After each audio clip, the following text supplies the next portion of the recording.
The world is a fine place and worth the fighting for, and I hate very much to leave it. When Ernest Hemingway's Robert Jordan, at the close for whom the bell tolls, lies wounded and waiting for his last fight, these are among his final thoughts. My father had every reason to think the world was an awful place. My father had every reason to think the world was not worth fighting for. My father had every reason to think the world was worth leaving. He did not think any of those things. Like the hero of his favorite book, John McCain took the opposite view. You had to have a lot of luck to have had such a good life. I am here before you today saying the words I have never wanted to say, giving the speech I have never wanted to give, feeling the loss I have never wanted to feel. My father is gone. John C. McCain was many things. He was a sailor. He was an aviator. He was a husband. He was a warrior. He was a prisoner. He was a hero. He was a congressman. He was a senator.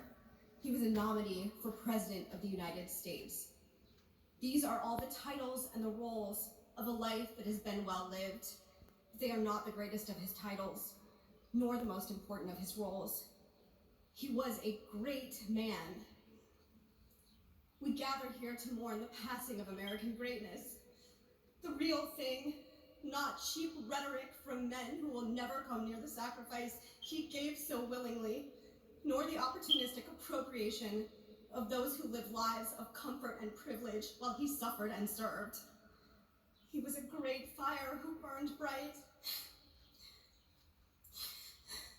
In the past few days, my family and I have heard from so many of those Americans who stood in the warmth and light of his fire and found it illuminated what is best about them.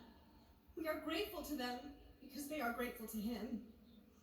If you have resented that fire, for that light it cast upon them, for the truth it revealed about their character, but my father never cared what they thought, and even that small number still have the opportunity, as long as they draw breath, to live up to the example of John McCain. My father was a great man. He was a great warrior. He was a great American. I admired him for all of these things, but I love him because he was a great father. My father knew what it was like to grow up in the shadow of greatness. He did just as his father had done before him. He was the son of a great admiral, who was also the son of a great admiral. And when it came time for the third John C. McCain to become a man, he had no choice, but in his own eyes, walk in those exact same paths. He had to become a sailor. He had to go to war. He had to have his shot at becoming a great admiral, as they also had done.